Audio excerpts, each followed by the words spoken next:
गुरु विकल चैनल पर। तो दोस्तों आइए, ग्रामीण विकास की दूसरी कक्षा में आप सबका स्वागत है। और हम लोगों ने परिचय के रूप में पहली क्लास में बहुत कुछ चीज़ें सीखी थी। अब हम लोग उसी चीज़ को कंटिन्यू करेंगे। जैसे हम लोगों ने देखा था कि प्रारंभिक दशा में कृषि की क्या अवस्था रही थी, कृषि की निम्न अवस्था के क्या क्या कारण रहे थे, ये सब हम लोगों ने देखा था। और जमींदारी व्यवस्था, महालवाड़ी व्यवस्था, रैयतवाड़ी व्यवस्था, ये सब हम लोगों ने देख लिया था। ठीक है, अब आज जो हमारा टॉपिक है वो हम लोग आज पढ़ने वाले हैं। क्या भाई? हम लोग पढ़ने वाले हैं भूमि व्यवस्था एवं भूमि सुधार। तो देखिए, टॉपिक से ही आपको समझ में आ रहा होगा कि यहाँ पर हम लोग देखने वाले हैं कि जो लैंड रिफॉर्म कैसे यहाँ पर किया गया और उसका मैनेजमेंट जो था वो कैसे था। ठीक है, और सरकार ने उस पर क्या क्या सुधार किया है। ठीक है, तो आज की जो क्लास है वो काफ़ी महत्वपूर्ण है आपके लिए क्योंकि इसमें कुछ फैक्ट भी है जो आपको याद रखने पड़ेंगे। तो आइए बढ़ते हैं। तो देखिए, जैसे यहाँ पर लिखा है, आप इसको पढ़ सकते हैं कि भूमि सुधार से तात्पर्य ऐसे संस्थागत परिवर्तन से होता है जिसमें भूमिगत संसाधनों का वितरण किसानों या खेतिहरों के पक्ष में। मतलब भूमि सुधार का मतलब क्या है? भूमि सुधार का मतलब ये है कुछ ऐसे संस्थागत परिवर्तन हो, मतलब कुछ ऐसे रिफॉर्म्स लाए जाएं जिससे किसानों को फ़ायदा हो। सीधे सीधे भाई, जो भी परिवर्तन कुछ इस तरह से हो कि किसानों को फ़ायदा पहुंचाया जाए। तो जिसमें क्या है कि जोत के आकार में वृद्धि। एक कॉन्सेप्ट यहाँ समझिए, जोत मतलब क्या है। देखिए, कुछ टर्म है जो आपको समझने हैं। तो जोत का मतलब क्या है कि जैसे खेतों की जो साइज़ है उसको जोत बोला जाता है। ठीक है, तो जहाँ सब देखिए जोत शब्द आएगा तो आपको वहाँ तुरंत पहुँच जाना है कि भाई जोत शब्द का इस्तेमाल हुआ है। यहाँ पर देखिए जोत, तो जोत शब्द बोला गया तो मतलब आप समझ जाइए कि यहाँ पर खेत के आकार की बात हो रही, साइज की बात हो रही। ठीक है, तो जोत के आकार में वृद्धि होने के कारण कृषि कार्य लाभप्रद बन जाता है। ठीक है, तो भूमि सुधार का उद्देश्य उत्पादन के सामाजिक संबंधों को ऐसा स्वरूप प्रदान करना है जिसके फलस्वरूप कृषि उत्पादकता अधिकतम की जा सके, कुल मिला के प्रोडक्शन को बढ़ाया जा सके। ठीक है, अब देखिए, जो इसमें सुधार होते हैं कि जो भूमि सुधार जो है वो दो तरह का आप इसको समझ सकते हैं। पहला जो है वो है टेक्निकल रिफॉर्म, तकनीकी सुधार, टेक्निकल रिफॉर्म। और दूसरा क्या है? दूसरा है भाई संस्थागत। ठीक है, ऑर्गेनाइजेशनल रिफॉर्म, संस्थागत सुधार। अब जो टेक्निकल कारण है उसमें आप क्या समझेंगे? उसमें आपको देखिए दिखेगा बीज है, अच्छे अच्छे बीजों का प्रयोग किया जाए। ठीक है, टेक्नोलॉजी का यूज किया जाए, फर्टिलाइज़र का यूज किया जाए, अच्छे अच्छे खेती के लिए जैसे ट्रैक्टर का यूज किया जाए जिसमें अच्छी अच्छी गुणवत्ता हो। तो जैसे पहले क्या होता था कि खेती किसानी होती थी तो बैलों के माध्यम से होती थी, वहाँ पर क्या था कि मेहनत ज़्यादा थी, प्रोडक्शन कम था, तो वहाँ पर टेक्नोलॉजी का यूज़ कर लिया जाए, ट्रैक्टर का यूज़ किया जाए। हाँ, तो इस तरह से कल्टीवेटर का यूज़ किया जाए। तो ये मतलब ऐसी चीज़ें जिसमें तकनीकी का यूज करके रिफॉर्म लाया जाए तो वो आपका तकनीकी सुधार होगा। अब संस्थागत सुधार का मतलब आप समझ सकते हैं कि जहाँ पर भू स्वामित्व के लिए विभाजन किया जाए। भाई जैसे पहले क्या होता था कि आप पढ़ चुके हैं कल वाली क्लास में कि एक बिचौलिया होता था। जैसे जमींदारी व्यवस्था को अगर आप समझें तो आप क्या देखते हैं, यहाँ पर है मान लीजिए अंग्रेज, यहाँ पर है किसान, अब बीच में है कौन? जमींदार। तो ये जमींदार मीडिएटर का काम करता है, मध्यस्थता वाला काम करता है, और सारा किसान का शोषण कर रहा है एक तरह से जमींदार। मान लीजिए कि अंग्रेज़ों ने कहा कि भाई हमको 25% रेवेन्यू चाहिए, टैक्स चाहिए, तो 25% चाहिए अंग्रेज़ों ने कहा, और जबकि जमींदार ने क्या किया? 30% कलेक्ट किया। किससे? किसान से। तो किसान से भी फ़ायदा ले रहा है, अंग्रेज़ से भी फ़ायदा ले रहा है, और बैठे बिठाए क्या कर रहा है? शोषण कर रहा है, और उसको उसकी आमदनी हो रही। तो ये जो बिचौलिए वाली जो प्रक्रिया है, बिचौलिए का जो कॉन्सेप्ट, इसको ख़त्म करने की अगर बात यहाँ पर समझते हैं, खेतों के आकार में सुधार की अगर बात करें तो ये सब कैसे सुधार हैं? ये सब संस्थागत सुधार है। ठीक है, तो ये चीज़ हम लोग समझ गए। चलिए अब आगे बढ़ते हैं, बात करते हैं भूमि सुधार के उद्देश्य की। तो भूमि सुधार के उद्देश्य का मतलब ये जो मैंने अभी आपको बताया, इसमें देखिए साफ साफ लिखा है, जमींदारी व्यवस्था ने एक परजीवी वर्ग पैदा किया। अब देखिए कुछ टर्म आपको समझने। परजीवी वर्ग का मतलब ये है कि बिचौलिया, मतलब एक कोई दूसरा आदमी है जो बीच में आ चुका है। ठीक है, यहाँ पर एक मान लीजिए कोई उत्पादक है, उत्पादक वर्ग है, और ये जो है वो ग्राही वर्ग है। मान लीजिए जो भी उसको लेगा, जो मान लीजिए कि ये जाएगा, अगर सोचिए बिचौलिया ना रहे तो क्या करे? जैसे मान लीजिए कि इसने अपनी लागत लगाई, ले जाके सीधे मार्केट में बेचे, अगर बिचौलिया ना हो तो वहाँ पर आप क्या देखेंगे कि काफ़ी कुछ उसको डायरेक्ट मुनाफा होगा। लेकिन अगर बिचौलिया रखेगा तो बीच में इसको भी मुनाफा होगा और इसका तो फिर शोषण होने ही लगेगा। तो इस तरह से भूमि सुधार का मुख्य उद्देश्य यह है कि जो परजीवी वर्ग है, जो मेहनत नहीं करता है और लेकिन जिसको फ़ायदा चाहिए, उसको ख़त्म करने का जो प्रयास सरकार के द्वारा किया गया, इसको भूमि सुधार के रूप में आप इसको समझ सकते हैं। ठीक है, तो यहाँ पर देखिए इसी तरह से लिखा है पुराने भूमि संबंधों को समाप्त करना, ठीक है, नई व्यवस्था को जन्म देना। तो पुराने भूमि संबंधों को समाप्त करने का मतलब यही जो हम लोग यहाँ पर समझ रहे थे कि पुराने जो रिलेशन हैं, जो पुराने तौर तरीके हैं, ठीक है, उसको ख़त्म करने की बात यहाँ पर कही गई और सरकार अपने तरीके से नए तरीके से सुधार उसमें लाने की बात यहाँ पर भूमि व्यवस्था के अंतर्गत होगी। यही भूमि सुधार है। अब इन उद्देश्यों को पूरा करने के लिए कुछ कदम उठाए गए, उसको हम लोग देख लेते हैं। जैसे मध्यस्थों का उन्मूलन, ये देखिए यही चीज़ है जो हम लोग यहाँ बोल रहे थे। मध्यस्थों का उन्मूलन का मतलब ये है कि जो भी मीडिएटर का काम कर रहा था उसको ख़त्म किया जाए। मीडिएटर का कोई काम नहीं होगा, उत्पादक वर्ग होगा, वो उत्पादन करेगा और ले जाके उसको जहाँ बेचना होगा सीधे बेचेगा, किसी भी बिचौलिए की वहाँ पर ज़रूरत नहीं होगी, ठीक है। तो ये एक ज़बरदस्त सुधार हुआ। अब यहाँ पर देखिए स्वतंत्रता के समय देश के 57% क्षेत्र जो थे ये जमींदारी व्यवस्था के अधीन थे। मान लीजिए कभी आपसे क्वेश्चन मान लीजिए पूछ ही लिया, या जानकारी के तहत आपको पता होना चाहिए कि जब सोचिए आज़ादी मिली थी तो भारत का लगभग 57% क्षेत्र जो था वो जमींदारी के अंतर्गत आता था। तो मतलब जमींदार सारा कुछ देख रहे होते हैं। अब जमींदारी व्यवस्था में आपको हिस्ट्री में अच्छे से बताया गया है कि कैसे किस तरह से शोषण किसानों का होता है जमींदारी व्यवस्था में, ठीक है। तो ये मध्यस्थों के उन्मूलन की बात हुई। आगे बढ़ते हैं काश्तकारी रिफॉर्म, काश्तकारी सुधार। मतलब काश्तकारी सुधार से मतलब ये है कि जैसे देखिए जिसके पास ज़मीन होती है उसको काश्तकार बोला जाता है। काश्तकार का मतलब ये है कि जिसके पास भी ज़मीन है, मान लीजिए ए कोई व्यक्ति है, उसके पास मान लीजिए 30 बीघे ज़मीन है। अब देखिए तो ये जो 30 बीघे ज़मीन है, ए को कहा जाएगा काश्तकार, ठीक है। अब काश्तकार से याद रखिए ज़रूरी नहीं कि काश्तकार खेती करता ही हो, ये बहुत इंपॉर्टेंट बात है भाई। मान लीजिए किसी व्यक्ति के पास ज़मीन है तो ज़रूरी थोड़ी है कि वो खेती ही करता हो, तो क्या है वो किसी दूसरे वर्ग से खेती करवाता होगा। क्यों भाई, कोई एक वर्ग होगा जो खेती करता होगा। मान लीजिए ए के पास 30 बीघे ज़मीन है, इसने 2 लोगों को बी और सी को क्या कर दिया है, कह दिया कि भाई मेरा 15 बीघा तुम खेती करो, 15 बीघा तुम खेती करो, और जो भी रेवेन्यू होगा वो जनरेट होगा, वो सीधे फ़ायदा ए को होगा। तो यहाँ पर भी आप देखेंगे क्या मेहनत कौन कर रहा है, बी और सी, और जबकि ए क्या कर रहा है, ए कुछ नहीं कर रहा है, फिर भी उसके पास क्या है, उसकी स्थिति लगातार अच्छी बनी हुई है। तो ये चीज़ें हैं, इसके लिए अब देखिए ये कॉन्सेप्ट यहाँ से है कि पट्टे पर खेती की बात यहाँ पर आपको दिखेगी।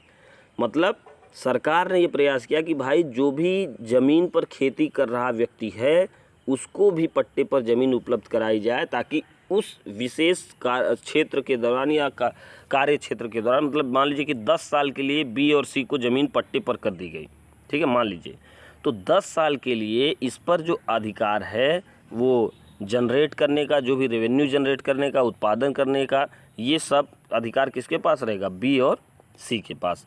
तो देखिए ये एक ऐसी व्यवस्था कर दी गई कि इससे इनको भी बहुत ज़्यादा फ़ायदा होगा, और नो डाउट कि ए को जो मिलना होगा वो तो ए के लिए निर्धारित किया ही जाएगा। तो इस तरह से पट्टे पर खेती की व्यवस्था यहाँ पर आपको देखने को मिलती है। तो ये इसको देखिए PDF मैं ग्रुप में भेज दूंगा, इसको आप लोग PDF ज़रूर पढ़ लीजिएगा। जो भी इम्पॉर्टेंट फैक्ट है यहाँ मैं बताता चल रहा हूँ, इसको आप नोट्स बनाते हुए तैयार करेंगे। ये चीज़ याद रखिए कि एक नोट्स बनाए नहीं तो 2 दिन बाद फिर सब भूलने लगेगा। तो जो भी इम्पॉर्टेंट टर्म रहे, जो भी यहाँ बताया जाए, उसको तुरंत नोट डाउन करिए और नोट्स बनाते हुए तब पढ़ाई करिएगा, ठीक है। अब देखिए यहाँ पर एक आंकड़ा है कि नेशनल सैंपल सर्वे ने 1953-54 में ऐच्छिक काश्तकारी उप काश्तकारी के अनुमान प्रस्तुत किए। इन अनुमानों के अनुसार पूरे भारत में 25% भूमि पट्टे पर दी गई थी। तो देखिए अनुमान लगाया गया कि यार 25% ज़मीन जो है वो पट्टे पर दी गई, मतलब एक निश्चित समय के लिए निर्धारित कर दिया गया कि भाई आप इस पर खेती करेंगे, ठीक है। चलिए आगे बढ़ते हैं। ये देखिए ये बहुत इंपॉर्टेंट है। अब जो हम लोग पढ़ने जा रहे हैं ये अभी तक का सबसे इम्पॉर्टेंट फैक्ट है। अभी तक तो मान लीजिए कि एक तरह से हम लोग बैकग्राउंड की बात कर रहे थे, ऐतिहासिक चीज़ों की बात कर रहे थे। ये जो है यहाँ से देखिए भारत में कृषि जोतों का आकार, ये काफ़ी इंपॉर्टेंट, यहाँ से कई बार लेखपाल में क्वेश्चन भी पूछा गया है। तो भारत में कृषि जोत का मतलब देखिए आप लोग समझ गए होंगे, जो मैंने अभी बताया कि खेत का जो साइज है, जो आकार है, उसको जोत कहा जाता है, ठीक है। तो एक तरह से खेत को यहाँ पर आप जोत के रूप में समझ सकते हैं, ठीक। तो देखिए इसको 4 भागों में विभाजित किया गया, सीमांत जोत, छोटी जोत, मध्यम जोत, बड़ी जोत, ठीक है। तो अब यहीं से समझेंगे। अब देखिए एक चीज़ और, जोत के ही आधार पर किसानों का भी वर्गीकरण कर दिया गया। अब कैसे, इसको हम लोग यहाँ पर देखेंगे। जैसे देखिए एग्जाम्पल समझिए, अभी आपको सब समझ में आएगा। जैसे हम बात करें सीमांत जोत की, तो पहला क्वेश्चन है सीमांत जोत क्या है। तो सीधे सीधे इसके अंतर्गत ऐसी जोत को शामिल किया जाता है जो 1 हेक्टेयर से कम होती है। बहुत इंपॉर्टेंट है, तो क्या है, 1 हेक्टेयर से कम। तो 1 हेक्टेयर से कम जो भी जोत होगी उसको कहा जाएगा भैया ये है सीमांत जोत, और इस पर खेती करने वाले किसानों क्या कहा जाएगा, सीमांत किसान। तो दो कॉन्सेप्ट समझ पाएँ। जैसे आपसे पूछा जाए कि भाई सीमांत किसान क्या है, मान लीजिए पूछा आपसे सीमांत किसान क्या होता है, तो आप क्या बताएंगे भाई, ऐसे किसान जो खेती करते हैं कितने में, 1 हेक्टेयर से कम क्षेत्रफल पर खेती करते हैं, या जिनके पास ज़मीन की उपलब्धता कितनी हो, 1 हेक्टेयर से कम उपलब्धता जिन जिन किसानों के पास होगी। जैसे मान लीजिए अगर मेरे पास 1 हेक्टेयर से कम ज़मीन है, तो अगर मैं खेती करता हूं तो मुझे कहा जाएगा क्या, सीमांत किसान। क्लियर। तो ये सीमांत किसान का कॉन्सेप्ट हुआ, और जोत की यही बात होगी तो कह दिया जाएगा सिंपल सा सीमांत जोत है बस। अब इसमें एक बात और है कि ये भारत के क्षेत्रफल का कुल कितना है, तो ये भी इम्पॉर्टेंट है। यहाँ पर देखिए 15%, तो 15% जो एरिया है वो पूरे भारत का 15% एरिया सीमांत जोत के अंतर्गत आएगा। ठीक है, अब आगे बढ़ते हैं।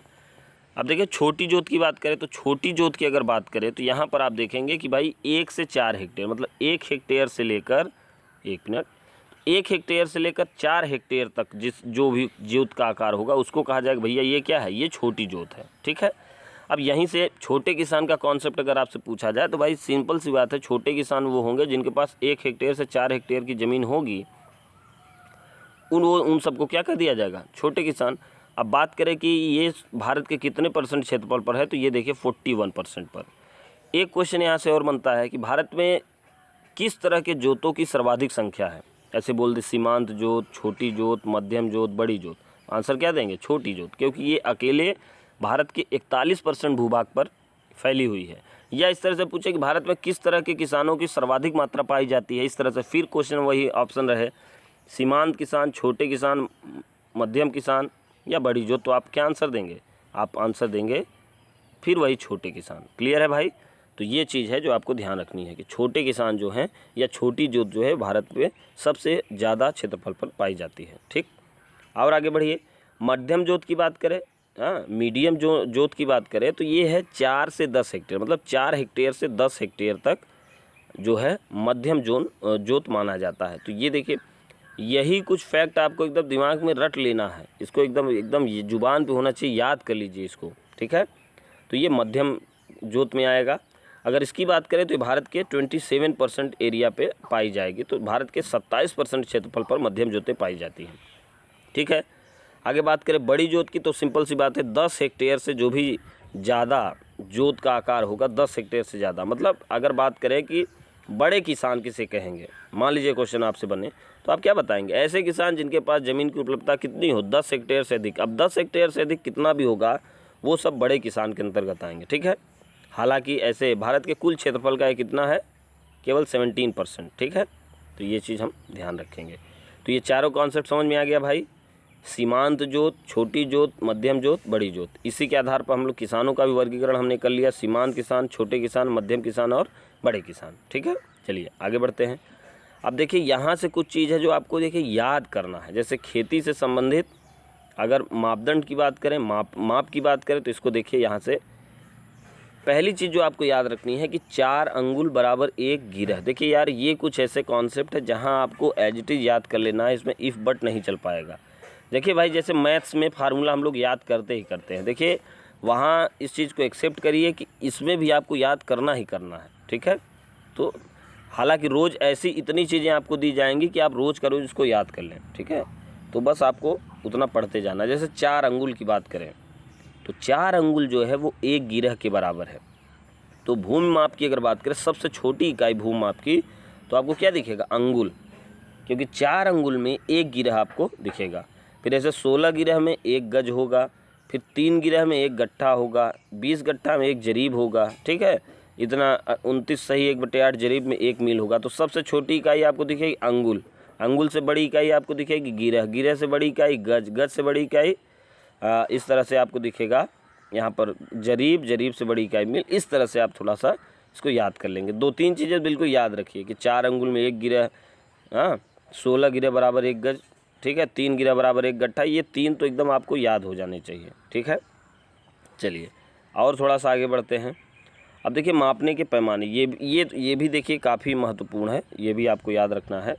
जैसे देखते हैं कि 1 गज जो होता है, 1 गज की बात करें तो 1 गज जो होगा उसमें 0.91 मीटर होगा या फिर 36 इंच होगा। यह आपको तुरंत याद करिए।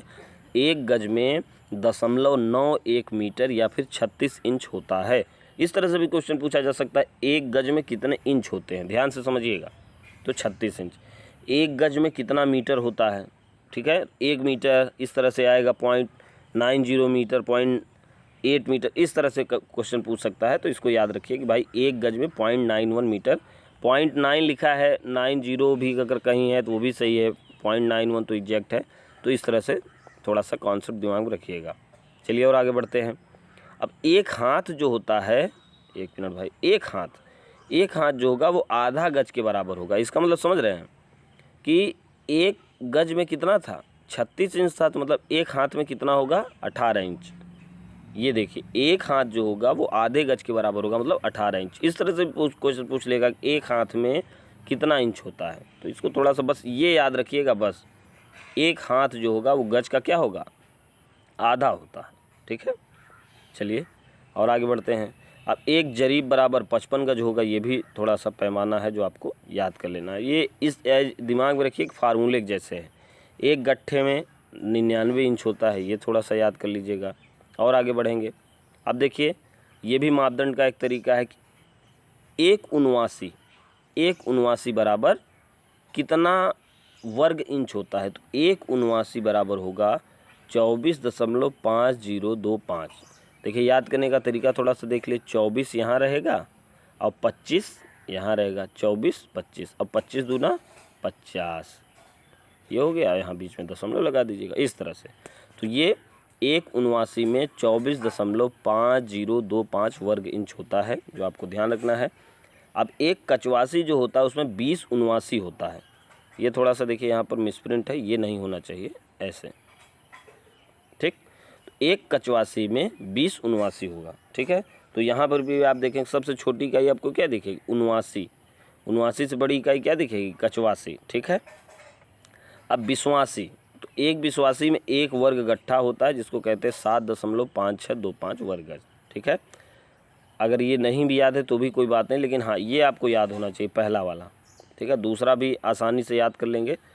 आगे बढ़ेंगे तो एक बिस्सा, यहाँ पर देखिए, ये बहुत इंपॉर्टेंट भाई, IMP लगा लीजिएगा, 1 मिनट। हाँ, अब देखिए, एक बिस्सा बराबर जो है वो 20 वर्ग गट्ठे के बराबर होगा। 20 वर्ग गट्ठा, या फिर आप देखेंगे कि 20 बिस्वांसी, ये भी बहुत इंपॉर्टेंट है ये आपके लिए। एक बिस्से में कितने बिस्वांसी होते, तो एक बिस्से में 20 बिस्वांसी होगा या 20 वर्ग गट्ठा होगा। क्लियर है भाई। चलिए आगे बढ़ते हैं। अब एक कच्चा बीघा, अब बात करें एक कच्चे बीघे की। एक कच्चे बीघे में आपको याद ये रखना है, ये देखिए 20 बिस्सा। ये कच्चा पक्का तो बहुत आपसे नहीं पूछा जाएगा। ऐसे क्वेश्चन पूछेगा कि एक बीघे में, ऐसे पूछ लिया जाएगा। देखिए, एक बीघे में ये एक बीघे में कितने बिस्से होते हैं, तो एक बीघे में कितने बिस्से हो गए भाई, 20 बिस्से, ठीक है। तो ये आपको याद रखना है। अगर इसको वर्ग मीटर में अगर आपको याद हो सके तो इसको याद कर लीजिए वर्ग मीटर में, ठीक है। बाकी इसमें बहुत आपको याद नहीं रखना है। अब एक पक्के बीघे की बात करें तो इसमें अगर आप याद कर पाएँ तो इसमें याद कर सकते हैं आप कि कितना वर्ग मीटर इसका होता है। एक पक्के बीघे में 4046 मतलब 4046.8 वर्ग मीटर होता है। अब एक एकड़ की बात करें तो एक एकड़ में कितना हेक्टेयर होता है, इसको आप याद कर सकते हैं कि 4047, ठीक है। ये एक एकड़ में इतना हेक्टेयर होता है। और एक हेक्टेयर में कितना वर्ग मीटर होगा, तो इसको भी आप यहाँ पर याद कर सकते हैं कि 11,960 यार्ड या फिर 10,000 वर्ग मीटर। ये भी इम्पॉर्टेंट है। जैसे आपके दिमाग में आता है सर हेक्टेयर मापदंड बता रहा है, असल में क्या है, वो मापने का तरीका हेक्टेयर था जो खेती वाला था, जिसमें हम लोगों ने सीमांत किसान देखा था। तो एक हेक्टेयर याद रख लीजिएगा, 10,000 वर्ग मीटर जो होगा तो एक हेक्टेयर होता है। तो इसको भी आप याद कर लेंगे। तो इतनी चीज़ें आज हम लोगों ने देखी, कुछ कॉन्सेप्ट हमने देखे, साथ में बहुत सारा हमने देखा मापदंड का तरीका। तो ये जो भी हम लोगों ने देखा कि एक बिस्वांसी क्या होता है, कचवासी क्या होता है, बिस्वा क्या होता है, बीघा क्या होता है, ठीक है, हेक्टेयर क्या होता है, इसको आप आज ही आप अपना नोट्स बना लीजिएगा उसको, और बना के तब याद करिएगा, ठीक है। तो आशा करता हूँ कि आप लोगों को वीडियो ज़रूर पसंद आया होगा और खूब बढ़िया से मन लगा के पढ़ाई करिए। और फिर मिलते हैं आपसे अगली क्लास में, तब तक के लिए नमस्कार। पूरा वीडियो देखने के लिए आपका बहुत बहुत